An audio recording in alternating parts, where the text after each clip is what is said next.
The breaking point. Commander Elena Reyes stood at the observation deck of Earth's diplomatic vessel Horizon, watching the spectacular ringed structure of the Galactic Federation headquarters growing larger as they approached.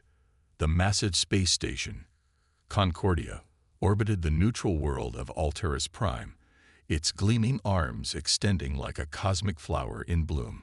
Despite its beauty, Elena felt only tension knotting in her stomach. After 3 years as Earth's lead representative to the Federation, she knew today's meeting would change everything. Entering final approach vector, Commander, her pilot announced through the comm. Federation Control has assigned us Docking Bay 47. Again. Elena nodded, understanding the subtle insult.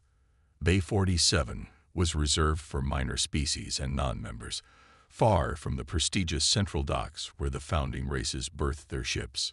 Just another reminder of humanity's place in the Federation's hierarchy. Acknowledged. Proceed as directed, she replied, straightening her midnight blue uniform with silver Earth insignia. Her dark hair was pulled back in a regulation bun, revealing the small neural interface behind her right ear, standard issue for Earth's diplomatic corps. Behind her, Dr. Marcus Chen reviewed data on his tablet, his brow furrowed. As Earth's leading expert on quantum physics, his presence on this mission was unusual but necessary. The data is clear, Commander, he said quietly. Last month's Federation directive would cripple our research capabilities. The restrictions on quantum computing alone would set us back 2 decades. Elena nodded grimly. And that's exactly their intention. The Federation Council had recently passed Resolution 319B, claiming it would standardize technological development pathways for emerging species. In reality, it was a thinly veiled attempt to control humanity's rapid advancement. In just 80 years since first contact, humans had compressed technological progress that took other species centuries. This acceleration made the elder races nervous. They fear what they don't understand, said Captain James Wilson, head of security for the delegation, and the third member of their core team. A former Special Forces operative, his watchful eyes scanned the approaching station. And they definitely don't understand humans. The Horizon docked with a gentle shudder. Elena looked at her small team. Remember our directive from Earth Command. We make our case, we listen to their response, and then we proceed according to Plan Omega if necessary. The trio exchanged solemn glances. Plan Omega was not something they initiated lightly. The Federation Council chamber was a marvel of alien architecture. A vast hemispheric hall with hovering platforms arranged in concentric rings. The 7 founding species occupied the innermost circle, 23 established members filled the middle tier, and the outer ring held representatives from 42 developing worlds, including Earth. High Ambassador Threlvox, a towering Arcadian with silvery skin that reflected the chamber's soft light, called the session to order. His species had led the Federation for over 800 years, and his condescension toward younger races was barely concealed. The Council recognizes the representative from Earth, he announced, his melodic voice carrying easily through the chamber. Commander Reyes, you have requested special audience regarding Resolution 319B. You may address the Council. Elena stepped forward on Earth's platform, which immediately elevated slightly, a programmed function allowing speakers to be seen by all. The movement always felt like a reminder. Rise only when permitted, only as high as allowed. Honorable representatives of the Galactic Federation, she began, her voice steady. For 3 decades, Earth has participated in good faith as an associate member of this esteemed body. We have shared our unique innovations, contributed to peacekeeping missions, and abided by trade regulations, even when they disadvantaged us. She paused, making eye contact with delegates across the chamber. However, Resolution 319B crosses a line we cannot accept. The restrictions on quantum technology development are not, as claimed, for standardization purposes. They specifically target areas where humanity has made significant breakthroughs. Murmurs rippled through the chamber. A Valoran representative, insectoid with compound eyes gleaming, clicked forward. Humanity has existed in interstellar society for mere decades, the Volaran said, mandibles twitching. Yet you presume to question the wisdom of races who have navigated cosmic politics for millennia. Resolution 319b protects developing species from the dangers of unchecked advancement. Elena maintained her composure. With respect, we did not achieve spaceflight because you gifted it to us. Earth developed independently, and our quantum research follows our natural scientific progression. A progression moving dangerously fast, interjected Ambassador Krell from the Saurian Collective, his scaled face impassive. Your species adapts technologies in unpredictable ways. The regulations ensure safe integration into galactic society. Dr. Chen stepped forward, joining Elena on the platform. This was unusual protocol, but they had anticipated this argument. The Federation's own Technological Assessment Committee, Chen stated, projecting data onto the chamber's shared visual field, confirmed that our quantum mesh communications system poses no security risks. Yet it's specifically prohibited in Section 12 of the resolution. High Ambassador Thrallvox's expression darkened. The resolution was passed by proper vote, Earth representative. This session was granted as courtesy, not to debate subtle policy. Elena felt the familiar frustration. This was the Federation's pattern. Listen politely, then dismiss human concerns as the knavery of cosmic newcomers. Then Earth must respectfully inform the Federation of our decision, Elena announced, activating a secure channel to Earth Command with a subtle touch to her neural interface. The momentary connection confirmed her authority to proceed. As of this moment, Earth formally withdraws from all Galactic Federation agreements, protocols, and associated bodies. The chamber erupted. Some delegates rose in shock, others shouted through translation fields. Several simply stared in disbelief. You cannot withdraw, declared the Saurian representative. The membership transition period requires 20 solar cycles of notice. That requirement applies to full members, Elena corrected. Earth has been systematically denied full membership for 30 years, despite meeting every criterion. As an associate member, we can withdraw with immediate effect according to subsection 47C of the original agreement. She had them there, and they knew it. The Federation had kept Earth in associate status precisely to limit human influence in council decisions, never imagining the clause would be used this way. High Ambassador Thrallvox regained his composure quickly. This impulsive action will damage Earth far more than the Federation. Your colonies rely on Federation trade routes. Your security depends on our patrol fleets. This tantrum will end with Earth returning under less favorable terms. Captain Wilson stepped forward now, completing their trio on the platform.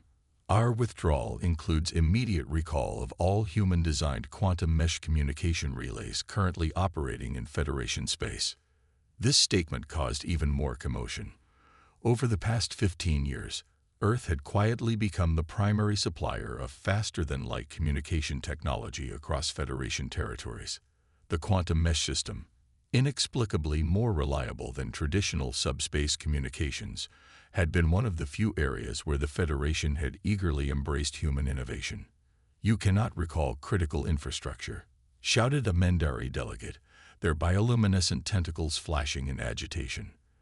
The technology remains Earth property under Licensing Agreement 12J, Wilson replied calmly. The withdrawal process has already begun. This was more than a bluff. Throughout the Federation, human technicians were already implementing protocol blackout, systematically disconnecting quantum nodes from the network. Within hours, the fastest and most reliable communication system spanning the galaxy would begin to fail. Thrallvox descended from his elevated position, approaching Earth's platform directly, an unprecedented break from protocol reflecting the gravity of the moment. Commander Reyes, he said, voice lowered but still carrying to the entire chamber, reconsider this rash action. The Federation has existed for thousands of years. Species come and go from our embrace, but none prosper truly independently. Elena met his gaze steadily. That may be true for species who evolved within your paradigm, Ambassador. Humanity evolved independently, and we will chart our own course among the stars. With that declaration, Earth's delegation turned and walked from the chamber, the first species in over 700 years to voluntarily leave the Galactic Federation. As they departed, Alina received confirmation through her neural link. Across Federation space, the quantum mesh was going dark node by node. Back aboard the horizon, Alina gazed at the spectacular vista of Concordia Station one last time as their ship pulled away. The beautiful structure suddenly seemed like a gilded cage they had narrowly escaped. Earth Command confirms Operation Blackout is proceeding on schedule, Wilson reported. 87% of mesh nodes have been deactivated. Federation communications are already experiencing significant disruption. Dr. Chen looked up from his readouts. They still don't understand what they've lost. The quantum mesh doesn't just facilitate communication. It's integrated into their navigation systems, trade verification protocols, even life support monitoring on some stations. How long before they feel the full effect? Alina asked. 3 days for critical systems, Chen replied. 2 weeks before the economic impact becomes severe. They've grown more dependent on our technology than even they realize. Alina nodded, turning away from the viewport. Set course for the solar system. Maximum speed. As the horizon accelerated away from Altaris Prime, Alina thought about the risk they were taking. The Federation could respond with force, though their military doctrine had grown complacent after centuries without significant conflict.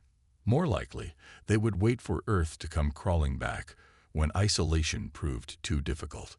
What they didn't understand was that humans had been preparing for this possibility for years.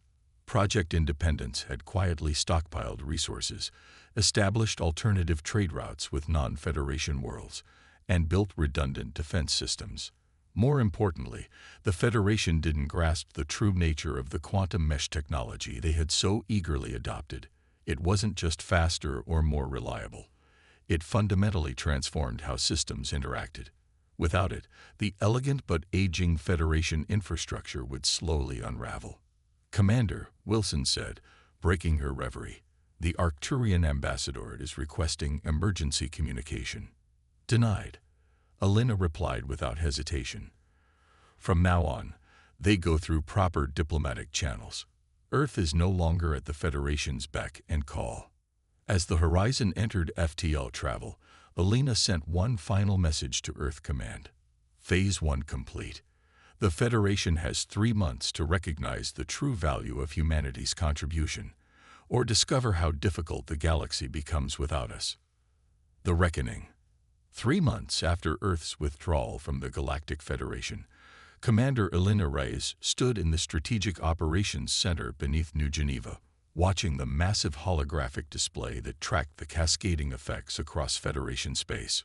Red indicators flashed across trade routes, space stations, and entire planetary systems. Situation update, she requested, addressing the room of analysts and specialists monitoring the galactic fallout. Admiral Hassan stepped forward, his weathered face somber. The Orion shipping lanes have collapsed entirely. Federation cargo vessels are operating at 28% efficiency without quantum navigation systems. The Arcturus sector is experiencing food shortages. 3 minor systems have declared states of emergency. Alina nodded, taking in the information without satisfaction. This wasn't about revenge. It was about recognition. And Federation response? She asked. Initially dismissive, now increasingly desperate, replied diplomatic analyst Sophia Wong, bringing up a series of communication logs. We've received 16 formal requests for negotiation in the past week alone, including 3 from High Ambassador Threl Vox himself. Alina studied the patterns on the display. Earth had done more than simply withdraw a valuable communication system. They had revealed the Federation's fundamental vulnerability. Dependency on technology they neither fully understood nor could replicate. What about the Centauri backdoor? She asked, referring to the unofficial trade channel Earth had maintained with more sympathetic Federation members. Captain Wilson brought up a separate display. Still operational. The Centauri, Tav Ceti colonies, and Proxima settlements continue limited trade with us despite Federation sanctions. They're suffering too, but less severely thanks to our direct support. Earth's strategy had been calculated. Before disconnecting the quantum mesh, they had provided independent backup systems to friendly worlds and strategic allies. This selective protection created pressure points within the Federation's unity. Dr. Chen entered the command center, looking as if he hadn't slept in days. "Commander, we've detected attempts to reverse engineer our quantum nodes. The Valeran Scientific Division has made the most progress." "Will they succeed?" Elena asked. Chen shook his head, not without understanding the fundamental principles. The quantum entanglement matrices require biological interfacing that they haven't even theorized yet. This was humanity's true secret. The quantum mesh worked so seamlessly because it partially operated through organic neural patterns, a discovery born from humanity's unique approach to consciousness research. Federation species, with their rigid separation between technology and biology, had never explored this integration. "Incoming priority transmission," announced the communications officer suddenly. "Origin, Federation diplomatic vessel Concord. They've entered the Sol system under White Flight Protocol." Elena exchanged glances with her team. This wasn't just another communication request. The Federation had sent a physical delegation to Earth's doorstep. "Verify their approach vector and escort them to Luna Station," she ordered. "I'll meet them there." 12 hours later, Elena watched as the sleek Federation vessel docked at Luna Station's diplomatic bay. Unlike Earth's previous treatment at Concordia, she had assigned the visitors prime docking facilities with full honors. The point would not be lost on them. The airlock cycled, and to Elena's surprise, High Ambassador Threlvox himself emerged, accompanied by representatives from 3 other elder races. This was unprecedented. In Federation history, the High Ambassador rarely left Concordia, especially not to visit a developing world. "Commander Reyes," Threlvox said, his silver skin dull with fatigue, the usual superiority in his voice replaced by strained formality. "I appreciate your willingness to receive us." Elena maintained her professional demeanor. "Earth welcomes the Federation delegation. Please follow me to the conference chamber." Luna Station's diplomatic facility had been significantly upgraded since Earth's withdrawal. The conference room featured a circular table, symbolically placing all participants as equals, and spectacular views of both Earth and the lunar surface. The design subtly emphasized humanity's achievement in mastering their own solar system independently. Once seated, Threlvox dispensed with diplomatic niceties. "Commander, the Federation faces an unprecedented crisis. Critical systems across multiple sectors are failing. Trade has decreased by 63%. 2 minor conflicts have erupted over resources. The Galactic Council requests." He paused, clearly struggling with the word. "Asks for Earth's assistance in restoring the quantum mesh network." Elena kept her expression neutral, though inwardly she noted the careful avoidance of the word demands, a significant shift in tone. "And what does Earth receive in this exchange?" she asked simply. Ambassador Krell of the Saurian Collective leaned forward, scales glistening under the lights. "Your previous status would be fully restored, all sanctions lifted. Resolution 319B could be reconsidered. Returning to the previous arrangement is insufficient," Elena stated flatly. Earth did not withdraw on impulse, but after decades of systematic marginalization, we will not rejoin as second-class members. The Mendari representative, their bioluminescent tentacles pulsing with agitation, spoke next. "What precisely does Earth want?" Elena activated the room's holographic display, projecting a detailed document titled "The Sol Accords." "Full membership with equal voting rights in the Council," she began. "Removal of all technology development restrictions specific to human innovation. Recognition of Earth's sovereign territory, including our colonial expansions, and establishment of a new technology exchange protocol based on mutual benefit rather than centralized control. The Federation representatives exchanged glances. These terms would fundamentally alter the power structure that had existed for millennia. Impossible, declared the Valeran diplomat, compound eyes flashing. The founding principles of the Federation established seniority based on civilizational longevity. Elena smiled slightly. Those principles served the galaxy when technological advancement was gradual. Humanity's rapid development represents a new paradigm that your system cannot accommodate. We're not asking to control the Federation, merely for equal standing within it. And if we refuse? Asked Threlvox, his voice low. In response, Elena expanded the holographic display to show the current state of Federation space. Supply chain failures, communication blackouts, navigation systems operating at minimal capacity, economic systems in freefall. This is just the beginning, Dr. Chin explained, joining the conversation. The quantum mesh doesn't just facilitate communication. It creates efficiency through system integration. As secondary systems continue failing, the cascade effect accelerates. Our models predict total infrastructure collapse in 37 Federation sectors within another 6 months. Elena watched the impact of these words on the Federation representatives. They had initially believed Earth's withdrawal would be a minor inconvenience, that humanity needed the Federation more than the reverse. That illusion was now thoroughly shattered. You engineered this dependency, accused Ambassador Krell, his reptilian features tightening. You integrated your technology, knowing it would make us vulnerable. Captain Wilson, standing at Elena's side, responded calmly. We offered solutions to problems. The Federation eagerly implemented those solutions while simultaneously dismissing the innovative capacity it created them. That contradiction has led us here. The room fell silent as the delegates absorbed this truth. Humanity had never forced its technology on anyone. The Federation had embraced the quantum mesh for its obvious benefits, while refusing to acknowledge the ingenuity behind it. High Ambassador Threlvox finally broke the silence. The full council would need to approve these terms. It would represent the most significant restructuring in 700 years. Then I suggest you convince them, Elena replied. Earth is prepared to maintain our independent status indefinitely if necessary. Our resource management systems were designed for self-sufficiency. She deliberately left unsaid what they all knew. Earth had contingency plans, but the Federation was already beginning to crumble.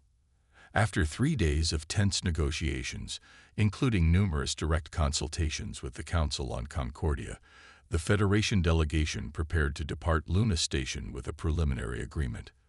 The modified Sol Accords would go before the full Council for ratification, with High Ambassador Threlvox's personal endorsement. As they stood at the airlock for formal farewells, Threlvox addressed Elena privately. I've lived for over 4 centuries, Commander, he said, his silver features reflecting the lights of the departure bay. In that time, I've seen dozens of species join the Federation. None have challenged our fundamental assumptions as humanity has. Elena met his gaze steadily. That's because you've been selecting for compatibility rather than complementarity, Ambassador. Species that think as you do, develop as you did. Humanity followed a different path. A path that nearly led to your own destruction many times, he noted. Your history is marked by conflict and near-extinction events, which taught us resilience and adaptation, she countered. The qualities that make us difficult to integrate are the same qualities that drove our innovations. The ancient diplomat was silent for a moment before responding. Perhaps the Federation has grown too comfortable in its stability. Too rigid. It was the closest thing to an admission she would get. Elena offered a respectful nod. Change is often uncomfortable, but rarely optional. The stars have room for many approaches to civilization. After the Federation vessel departed, Elena returned to the Strategic Operations Center where her team awaited. The Council has scheduled an emergency full session for ratification, Sophia Wong reported. Our intelligence suggests it will pass with the required 2/3 majority. Admiral Hassan looked skeptical. And if they're stalling for time? trying to develop alternatives to our technology. They can try, Dr. Chen said with quiet confidence, but the quantum mesh is based on principles they've never explored. Their entire technological paradigm would need to shift, a process that would take decades, not months. Elena studied the galactic display, where the red indicators of system failures continued to spread. Maintain protocol blackout until we receive official ratification, but prepare restoration teams to begin systematic reactivation of the mesh. I want to demonstrate good faith once the agreement is formalized. Captain Wilson handed her a datapad with a new intelligence report. We're receiving additional membership requests from independent systems. The Sigma Draconis and Tau Ceti colonies have formally requested direct alliances with Earth rather than Federation membership. This was an unexpected development, but not surprising. Earth's stand against the Federation had demonstrated both technological prowess and principled conviction, qualities that attracted allies. Process the requests through diplomatic channels, Elena directed. We're not looking to fragment the galaxy, just reshape it into something more equitable. 3 weeks later, Elena stood in the newly established Earth Embassy on Concordia Station, watching as the historic signing ceremony concluded. The Seoul Accords had passed with an overwhelming majority once the full extent of the infrastructure collapse became apparent to all member worlds. Earth would rejoin the Federation, not as a supplicant, but as an equal partner. The quantum mesh would be restored, and with it, the stability of galactic civilization. But the power dynamics had shifted irrevocably. As Federation officials filed out of the ceremony chamber, Dr. Chen approached Elena at the viewport overlooking the spectacular vista of Altaris Prime. Was it worth the risk? He asked quietly. Elena considered the question. They had gambled with lives and livelihoods across thousands of worlds. The economic disruption had caused hardship, though they had taken care to ensure critical medical and life support systems remained operational. History will judge, she replied. But we've established that humanity will not be marginalized or controlled, that our contribution to galactic society must be recognized and respected. She turned from the viewport to face the room where humans and aliens now mingled as equals for the first time. More importantly, we've demonstrated that the galaxy's future lies in genuine cooperation, not hierarchical control. That's a principle worth standing for. As the quantum mesh gradually reactivated across Federation space, a new era of galactic politics began, one where humanity's place among the stars was no longer determined by age or tradition, but by the unique perspective and innovation they brought to an ancient civilization that had finally been reminded of the value of change.